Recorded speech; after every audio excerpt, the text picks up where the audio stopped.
On today's episode, we are going to take a look at Lordstown Motor. The company just reported earnings, and while I am recording this video, is down almost 15%. So in today's episode, I'm going to take a quick look at what I liked about the earnings, because there were some things, right? And then I'm going to take a look at 3 things that I wasn't too happy about. So let's get started. So this company is traded under the NASDAQ as ticker RIDE.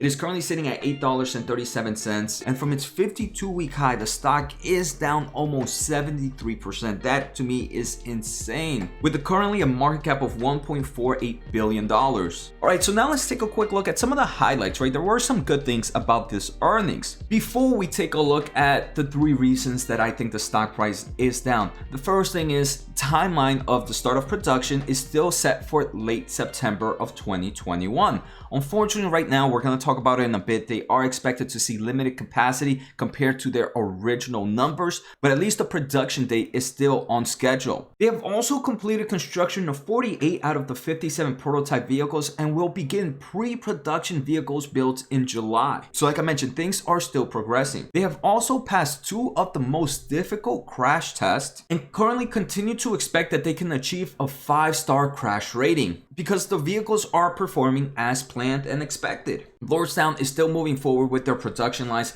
as retooling of stamping, assembling, body, and paint shops are nearly complete, and their phase 1 of their battery line is installed and it's in the commissioning phases. And other ones like their electric hub motor lines remain on track to begin equipment installations in July. So what do we see? The company is still on time to start production. Unfortunately, it's going to be a reduced capacity. They are almost done with the prototypes and will begin the pre-production vehicles soon. They're also doing well with the crash test and validation of their vehicles and continuing to improve the overall production lines in their facilities. All right, so now let's take a look at the 3 things I believe are really driving this stock price down. All right, so the first reason is just the decrease of production of their vehicle. They expect the Endurance, which is going to be their first EV pickup truck production in 2021, will be limited and would at best be 50% of their prior expectation. 50% is a huge hit, and that's definitely going to affect the overall long-term financials of this company. So I can see why this is driving the stock price down. But at the same time, if you are a Lordstown investor, you most likely follow all these other car companies. And there have been some big car companies that just reported earnings about a month ago, and they mentioned for Q2 their production was going to be down 50%. So if a huge car manufacturer is going to be down on production numbers because of the overall chip shortage, why wouldn't investors expecting similar results for RIDE? So the second reason I believe this stock price has taken a huge hit right now is just we're going to see they increased the amount of expenses they believe they're going to use in 2021 compared to the previous quarter guidance. But before we take a look at that, guys, let's take a quick listen to today's sponsor. I want to thank The Motley Fool for sponsoring this video. The Motley Fool is a company that provides investing insight and stock recommendations for investors of all skill sets and risk levels.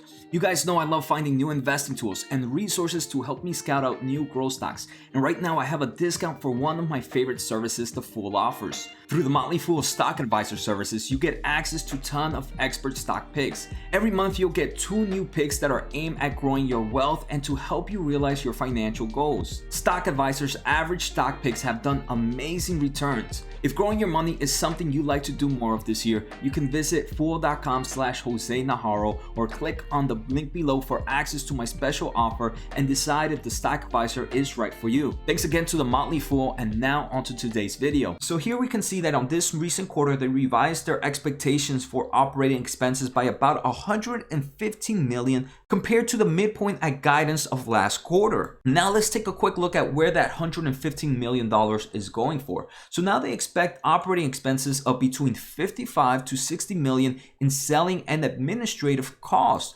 whereas last quarter they only expected $40 to $45 million. So just in this segment, they increased by $15 million.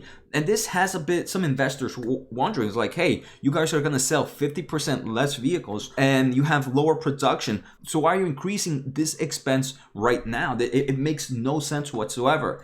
Next, they mentioned that they will see between $280 and $290 million in research and development costs. Whereas last quarter, they only expected $180 to $190 million, an increase of $100 million in that expense. That, to me, in my opinion, is bad planning from the company. How did they increase by $100 million in this expense in just one quarter? They do mention that the increase in expenses is due to completing their beta program, conducting vehicle validation tests, securing necessary parts and equipment for production, and utilizing third-party engineering resources. To be honest, everything here seems stuff that they should have planned for already. And this is why I believe investors are pretty angry at the stock right now. You're saying, hey, you didn't plan for $115 million on 4 items that should have been expected for this company during the pre-production phase. The third reason I believe the stock price is down right now is the company is expected to have less cash at hand.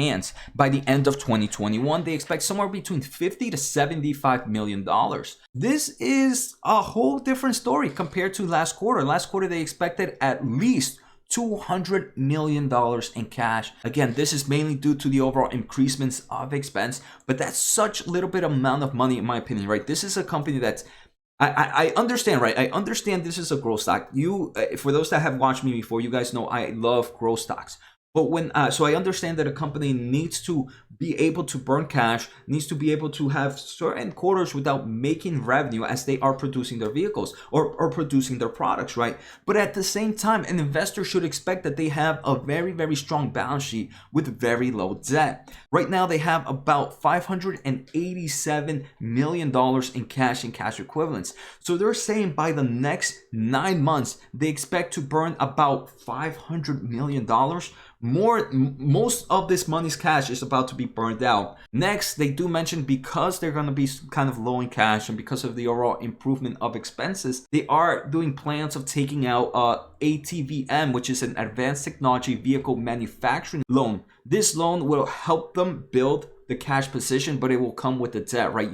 This is one thing you don't want as a growth stock, to be leveraged, as you're not positive in cash flow from operations, as you're not positive in earnings. But I want to say this loan was not something new. They did mention this in the last quarter. So again, some of the things that were bad during this quarter were kind of foreseen in the previous quarter. So to some extent, I could see that why certain investors might believe the stock price right now might be an overreaction.